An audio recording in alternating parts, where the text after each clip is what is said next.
तर विद्यार्थी मित्रांनो, science and technology part first या विषयामध्ये आपण third topic chemical reaction and equation याच्याबद्दलची माहिती त्या ठिकाणी घेत होतो. या टॉपिकमध्ये माहिती घेत असताना आपण टाईप ऑफ केमिकल रिॲक्शन याबद्दलची माहिती त्या ठिकाणी आपण घेतलेली आहे किंवा घेत आहोत. मग यामध्ये एकूण आपण 6 अभिक्रियांचा अभ्यास, 6 टाईप ऑफ केमिकल रिॲक्शन त्या ठिकाणी अभ्यासलेले आहेत. Now we can discuss the next 7th type of chemical reaction, that is oxidation reaction. So that will be the defined as, अशा प्रकारची ऑक्सिडेशन रिॲक्शन आपल्याला डिफाइन करताना असं म्हणता येतं, the reaction in which reactant gain oxygen or loses hydrogen to form product is called as oxidation reaction. म्हणजे ज्या रिॲक्शनमध्ये oxygen त्या ठिकाणी त्या रिॲक्टंटमध्ये ॲड होतो किंवा त्या रिॲक्टंटमधून हायड्रोजन रिमूव्ह होतो, अशा प्रकारच्या रिॲक्शनला त्या ठिकाणी आपण काय म्हणतो? ऑक्सिडेशन रिॲक्शन असं म्हणतो. याचे एक्झाम्पल त्या ठिकाणी आपल्याला बघायचे. यामध्ये पहिलं एक्झाम्पल आहे पहा, त्या ठिकाणी ट्वाईस Mg+O2, म्हणजे या ठिकाणी मॅग्नेशियमची फॉईल आहे, ती जर आपण हवेमध्ये बर्न केली, जाळली, तर त्या ठिकाणी मॅग्नेशियम ऑक्साईड तयार होते. आता हे मॅग्नेशियम ऑक्साईड तयार होते म्हणजेच काय, तर मॅग्नेशियम हा रिॲक्टंट आहे, या रिॲक्टंटमध्ये काय मिळवला गेला, तर ऑक्सिजन मिळवला गेला, ॲड झाला, म्हणून ही कोणती रिॲक्शन आली? Oxidation reaction. तसंच कार्बन आहे, म्हणजे त्या ठिकाणी आपण कोळसा जर म्हटलं तर तो जरी आपण हवेमध्ये जाळला तर त्याच्यापासून तयार काय होतं? Carbon dioxide. म्हणजे कार्बनमध्ये कोण मिसळला जातो? ऑक्सिजन ॲड होतो. म्हणजे याचा अर्थ इथंही कोणती? ऑक्सिजन ॲड होतो. म्हणजे या ठिकाणी रिॲक्टरनं काय गेन केला? ऑक्सिजन मिळवला. म्हणजे याचा अर्थ ही सुद्धा कोणती रिॲक्शन आहे? ऑक्सिडेशन रिॲक्शन आहे. त्याच्यानंतर थर्ड एक्झाम्पल आपण त्या ठिकाणी बघतोय, तो म्हणजे मॅग्नेशियम हायड्राईड नावाचं एक्झाम्पल आहे. याला जर आपण त्या ठिकाणी हीट केलं तर या ठिकाणी मॅग्नेशियम मधून हायड्रोजन जो आहे तो हायड्रोजन काय होतो? इन द फॉर्म ऑफ वेपर्सच्या स्वरूपात काय होतो? निघून जातो. म्हणजे हायड्रोजन इथं काय झाला? या रिॲक्शनपासून रिमूव्ह झाला. म्हणजे ही कोणत्या प्रकारची रिॲक्शन आहे? तर ऑक्सिडेशन टाईप ऑफ रिॲक्शन आहे.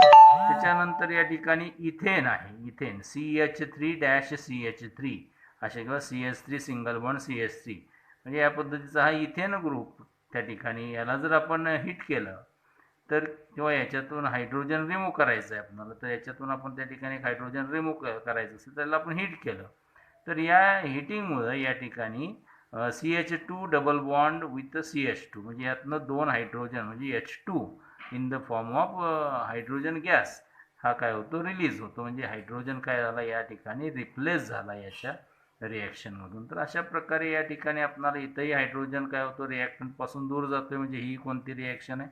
ऑक्सिडेशन रिॲक्शन आहे. इथिल अल्कोहोल आहे, याच्याबरोबर सोडियमची रिॲक्शन केली तर यातून त्या ठिकाणी 2 हायड्रोजन काय होतात? रिमूव्ह होतात. आणि काय तयार होतं? सोडियम इथॉक्साईड नावाचा पदार्थ तयार होतो, हायड्रोजन रिमूव्ह होतात. तर अशा प्रकारे या ठिकाणी हायड्रोजन रिमूव्ह होणं, एखाद्या रिॲक्टंटपासून हायड्रोजन रिमूव्ह होणं किंवा त्या ठिकाणी एखाद्या रिॲक्टंटमध्ये ऑक्सिजन मिसळणं, या प्रकारची जर अभिक्रिया होत असेल तर त्या अभिक्रियाला आपण काय म्हणतो? ऑक्सिडेशन रिॲक्शन असं म्हणतो. हे त्या ठिकाणी आपल्याला ऑक्सिडेशन रिॲक्शनबद्दल सांगता येतं.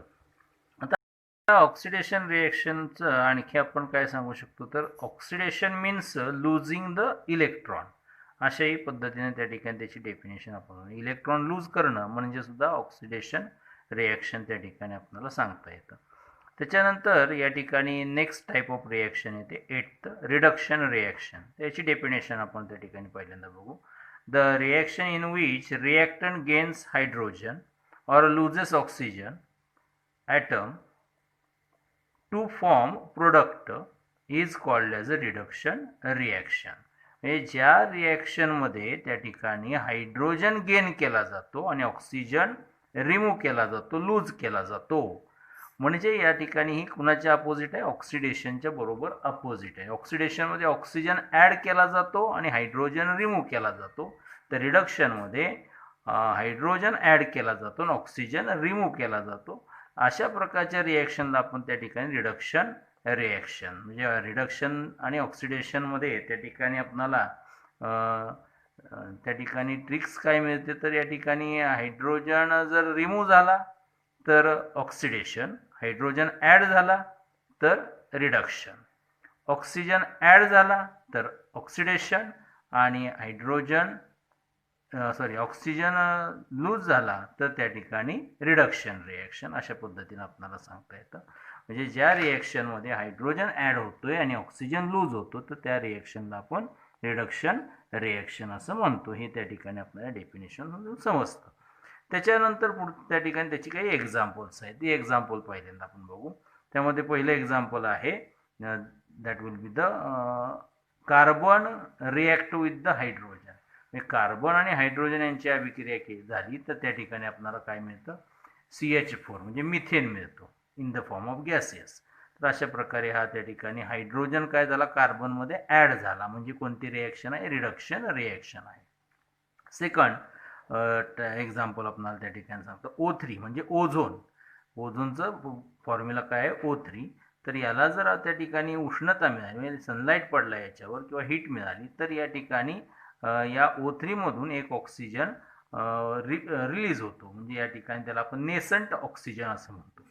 असा ऑक्सिजन त्या ठिकाणी ॲटम त्याच्यातून बाजूला होतो आणि oxygen in the form of molecule त्या ठिकाणी हवेमध्ये काय होतो, मिसळला जातो. यामुळे त्या ठिकाणी सकाळी जर सूर्यप्रकाश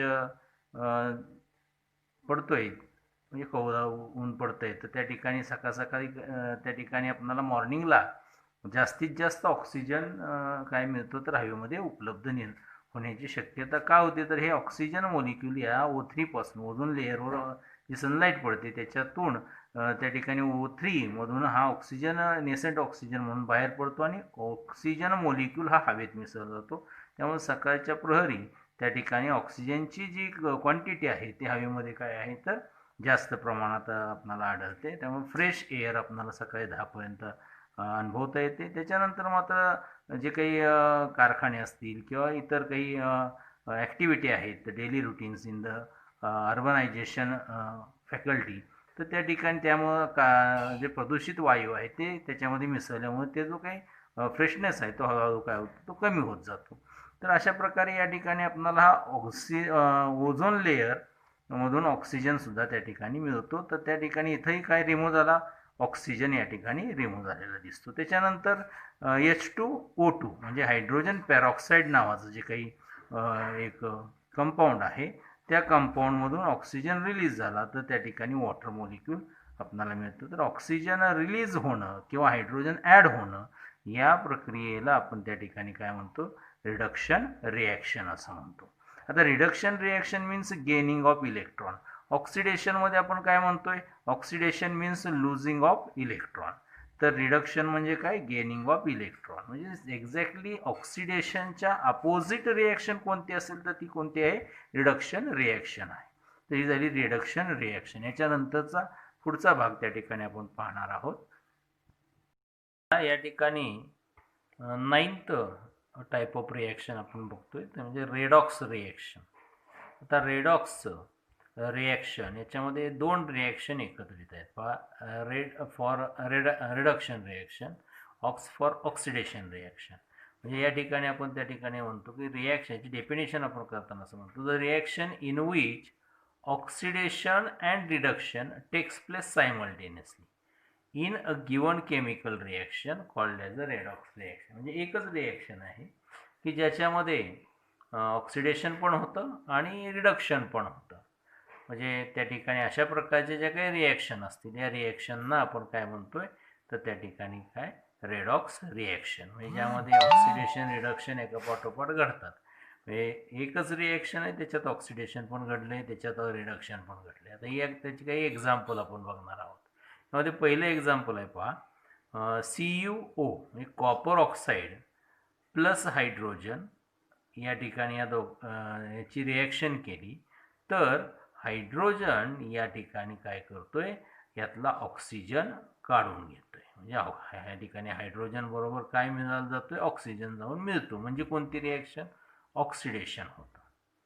तसं या ठिकाणी कॉपर पासून हा ऑक्सिजन रिमूव्ह झाला.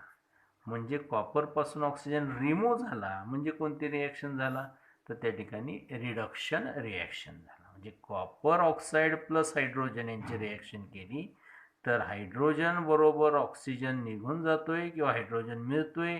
हायड्रोजन आणि ऑक्सिजन एकत्रित येऊन पाणी तयार होतंय. म्हणजे इथं ही रिॲक्शन कोणती, प्रोडक्टमध्ये ऑक्सिजन मिळाला जातो याचा अर्थ ऑक्सिडेशन, आणि प्रोडक्टमध्ये ऑक्सिजन निघून जातोय म्हणून त्या ठिकाणी ती झाली रिडक्शन रिॲक्शन. म्हणजे अशा प्रकारे दोन्ही प्रकारच्या रिॲक्शन एकाच रिॲक्शनमध्ये जर घडत आहेत तर त्या ठिकाणी आपल्याला त्या रिॲक्शनला काय म्हटलं तर रेडॉक्स रिॲक्शन. त्यानंतर दुसरं एक्झाम्पल आपण त्या ठिकाणी विचारतो, बॅरियम सल्फेट बरोबर जर आपण कार्बन रिॲक्ट केला तर त्या ठिकाणी बॅरियम सल्फेटमधला जो ऑक्सिजन आहे तो ऑक्सिजन हा या कार्बनशी काय होतो, रिॲक्ट होऊन तो त्याच्यात ॲड होतो आणि कार्बन मोनॉक्साईड तयार होतो.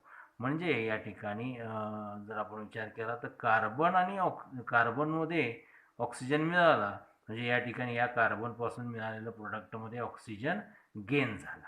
म्हणजे याचा अर्थ हे रिॲक्शन कोणते, ऑक्सिडेशन रिॲक्शन. तर यातनं ऑक्सिजन निघून गेला त्यामुळे या ठिकाणी फक्त राहिला BaS बॅरियम सल्फेट राहिला. म्हणजे या ठिकाणी ऑक्सिजन रिमूव्ह झाला. याचा अर्थ ही झाली रिॲक्शन रिडक्शन रिॲक्शन. म्हणजे बॅरियम सल्फेट तयार होणे, बॅरियम सल्फेटपासून बॅरियम सल्फाईड तयार होण्याची प्रक्रिया म्हणजे रिडक्शन, आणि कार्बन पासून कार्बन मोनॉक्साईड तयार होण्याची प्रक्रिया ऑक्सिडेशन. तसं या ठिकाणी थर्ड एक्झाम्पल आपल्याला सांगता येतं ते म्हणजे काय तर ऑक्सिडेशन हे घडतं कुठंतरी या ठिकाणी.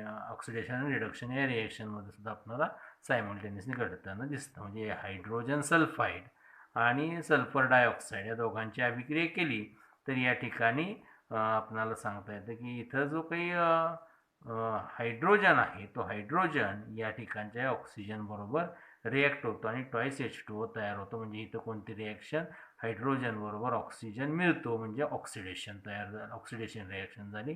आणि या ठिकाणी या सल्फरपासून त्या ठिकाणी काय होतंय तर हायड्रोजन रिमूव्ह होतोय, ऑक्सिजन रिमूव्ह होतोय. तर या ठिकाणी काय याला काय म्हणता येईल आपल्याला तर हे रिडक्शन झालं. म्हणजे या ठिकाणी ऑक्सिजन रिमूव्ह झाला या सल्फरपासून म्हणून याला आपण रिडक्शन असं म्हणतो. तर अशा प्रकारे या ठिकाणी ऑक्सिडेशन आणि रिडक्शन हे दोन्ही एकाच रिॲक्शनमध्ये आढळताना या ठिकाणी या रिॲक्शनमध्ये आढळतात. म्हणून ही सुद्धा रिॲक्शन काय झाली, रेडॉक्स रिॲक्शन झाली.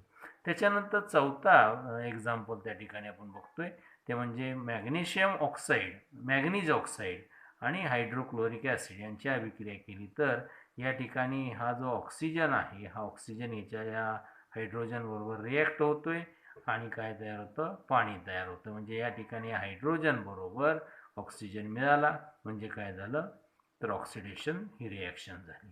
त्याचबरोबर या ठिकाणी इथला ऑक्सिजन हा त्या ठिकाणी बाजूला गेला, ऑक्सिजन निघून गेला. ऑक्सिजन निघून गेला म्हणजे रिडक्शन, त्याची जागा क्लोरीन मोलिक्युलने घेतली.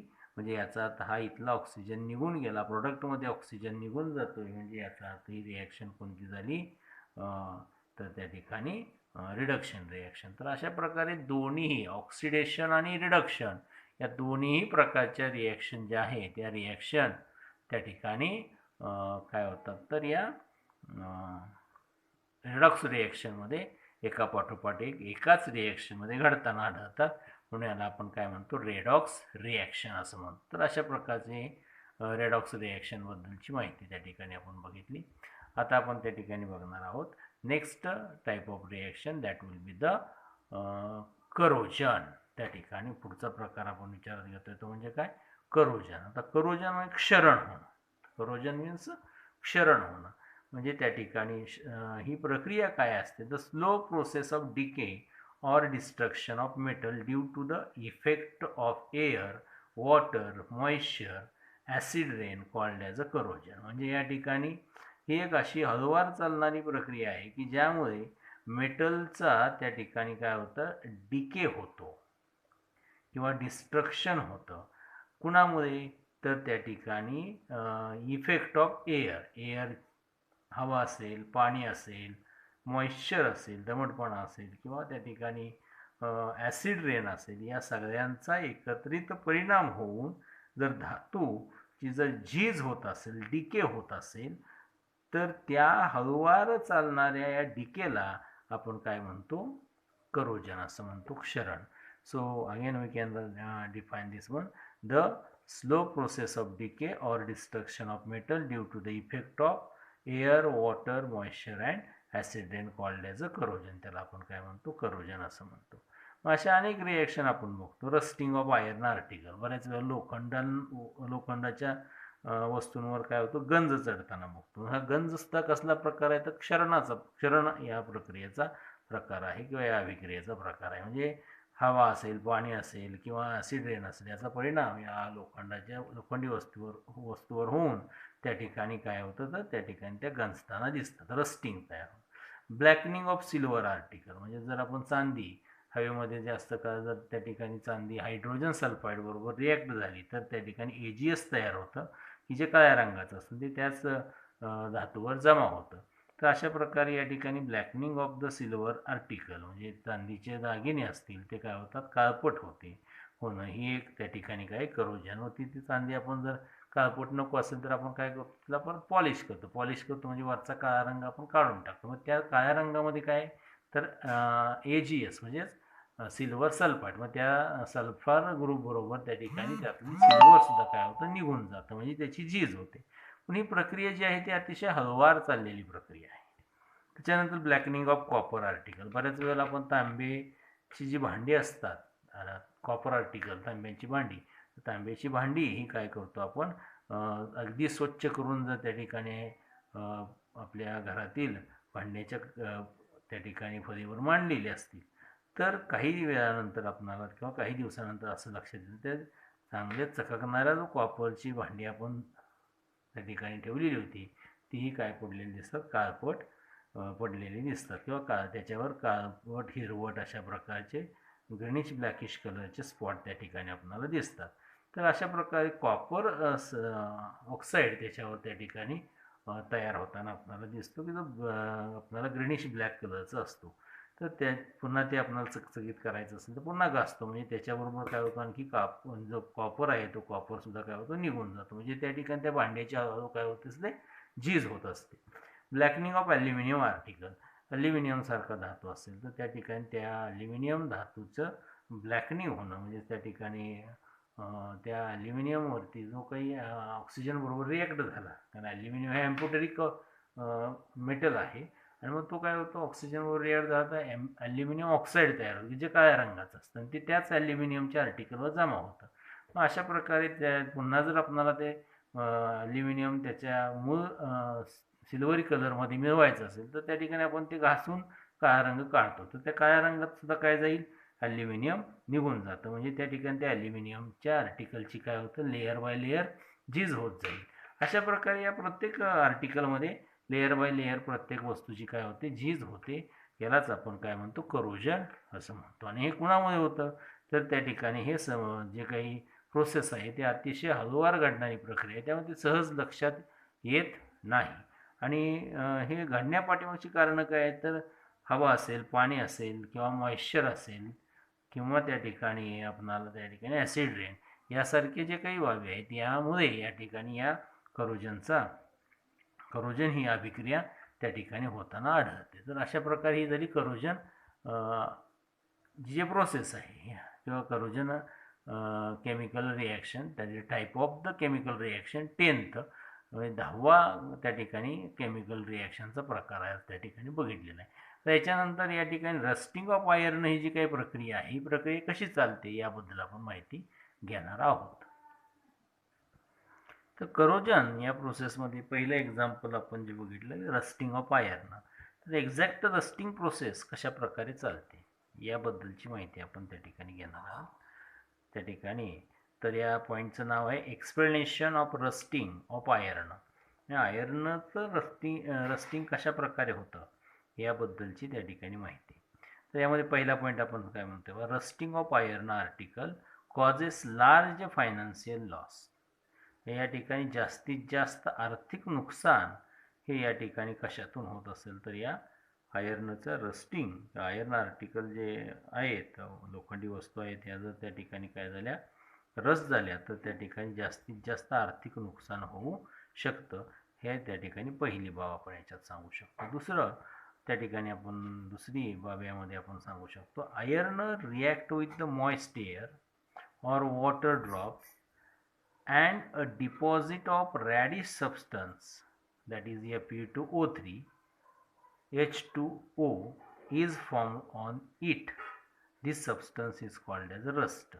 म्हणजे त्या ठिकाणी काय सांगितलेलं आहे पहा, की लोखंड किंवा लोह जे आहे, आयर्न आहे, हे आयर्न त्या ठिकाणी ओलसर हवेबरोबर किंवा पाण्याच्या थेंबांबरोबर अभिक्रिया होऊन त्या ठिकाणी त्या लोखंडाच्या आर्टिकलच्या सरफेसवर एक रॅडिश पदार्थ, की ज्याचा फॉर्म्युला काय Fe2O3 H2O अशा प्रकारचा फॉर्म्युला आहे, याला आपण काय म्हणतो रस्ट, हे त्याच्यावर काय होते जमा होताना आपल्याला आढळते. That is the second point of the rusting of iron.